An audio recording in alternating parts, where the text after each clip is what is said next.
बिस्मिल्लाहिर्रहमानिर्रहीम। अस्सलाम वालेकुम दोस्तों, उम्मीद है आप सब खैरियत से होंगे। हज़रत मूसा अलैहि सलाम एक अजीम पैगंबर थे जो अल्लाह ताला से बराह रास्त हम कलाम हुए। एक मरतबा सफ़र में थे कि गर्मी का मौसम था, पाँव नंगे थे, सफ़र की थकावट और पैदल चल चल कर पाँव में छाले पड़ चुके थे।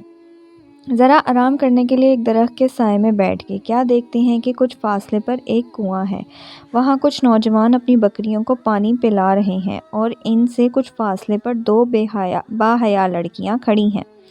जब आपने इनको देखा तो हैरानगी की इंतहा न रही कि ये दोनों लड़कियाँ इस जंगल में क्यों खड़ी हैं और किसका इंतज़ार कर रही हैं। हज़रत मूसा अलैहिस्सलाम ने जब वजह दरियाफ़्त की तो पता चला कि इनका कोई भाई नहीं, बाप बूढ़ा है, वो इस काबिल नहीं कि चल फिर सके और वो दोनों अपनी बकरियों को पानी पिलाने के लिए आई हैं।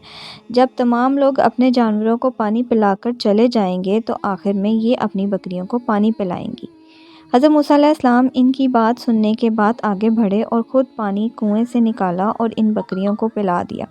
लड़कियां जब खिलाफ़े मामूल जल्दी घर पहुंची तो बाप ने जल्दी आने की वजह पूछी तो दोनों ने बाप को पूरी हकीकत से आगाह कर दिया। बाप चूँकि ख़ुद भी पैगंबर था, फरमाया जाओ इस नौजवान को बुला कर लाओ ताकि हम इसको पूरा बदला दें। अब एक लड़की जब हज़रत मूसा अलैहिस्सलाम को बुलाने आई तो वो किस तरह आई, इसका अंदाज़ा क्या था। कुरान ने इसके चलने का अंदाज़ जो कि शर्मो हया से लबरेज़ था इस तरह बयान किया है। तर्जमा, फिर आई इन दोनों में से एक शर्मो हया से चलती हुई। वो कहने लगी मेरा बाप आपको बुलाता है ताकि वो बदला दे जो आपने हमारे जानवरों को पानी पिलाया है। हज़रत शुएब अलैहिस्सलाम की बेटियां हज़रत मूसा अलैहिस्सलाम को बुलाने आईं। शर्मो हया का दामन नहीं छोड़ा, निगाहें नीची थीं, बात में शर्म करके ज़्यादा खुलकर नहीं की। अल्लाह ताला को इसकी हया इस कदर पसंद आई कि इस हया को कुरान बनाकर हज़रत मोहम्मद सल्लल्लाहु अलैहि वसल्लम पर नाजिल कर दिया ताकि पूरी उम्मत की औरतों को पता चल जाए कि जब वो घर से निकले तो शर्मो हया से तारी लोगों की तरह गर्दनें उठाकर ना चलें, बल्कि धीमी चाल से शफ़क़त और हया इनसे वाज़े नज़र आए, जिस तरह शुएब अलैहिस्सलाम की बेटियां शर्मो हया से चलती हुई आईं। अमली एतबार से हया के 3 शोबे हैं। नंबर 1 अल्लाह ताला से हया, नंबर 2 लोगों से हया, नंबर 3 अपने नफ्स से हया। अल्लाह ताला से हया का मतलब ये है कि अहकामात इलाही को ना तोड़ें। लोगों से हया ये है कि हकूक़ुल इबाद को अदा करें। लोगों के सामने जिन बात का ज़ाहिर को महबूब और बुरा समझा जाता है उनके इजहार से बचें। और अपने नफ्स से हया ये है कि नफ्स को हर बार काबूए मुक़द्दस काम से पेश करें। कुरान और हदीस की रोशनी में ये चंद आयात और अहादीस के मुताले से हमें पता चलता है कि इस्लाम ने शर्म हया पर कितना ज़्यादा ज़ोर दिया है और इससे कितना ज़्यादा अहमियत है। इसे ईमान का हिस्सा करार दिया गया है।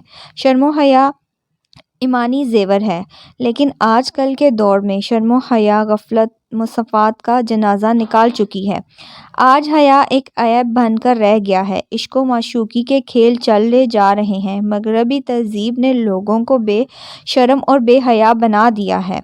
आज अगर हम अपने माशरे में नज़र दौड़ाएं तो हर तरफ बेहुदा तस्वीरें नज़र आती हैं। मग़रबी मीडिया हर जगह औरतों की तस्वीरों को नुमायाँ बनाकर पेश कर रहा है। आपको मुख्तलिफ़ चौकों और चौबारों पर एक साइन बोर्ड नज़र आएंगे जिन्हें औरत की तस्वीरें ज़ारा शाब बुराई कमाल नज़र आती हैं। औरत की इस हालत को देखकर दिल खून के आंसू रोता है। फिर अफसोस है कि बेवकूफ़ लोग इसको आज़ाद नस्लों और हकूक़ इंसान का नाम देते हैं।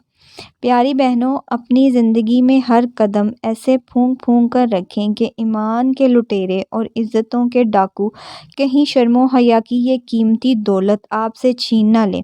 अल्लाह करम करें, हम सब का हामी और नासिर हो। आमीन सुम आमीन। दोस्तों, अगर आपको मेरी ये वीडियो पसंद आए तो इस वीडियो को एक लाइक और मेरे चैनल को सब्सक्राइब ज़रूर करना। जज़ाकल्लाह।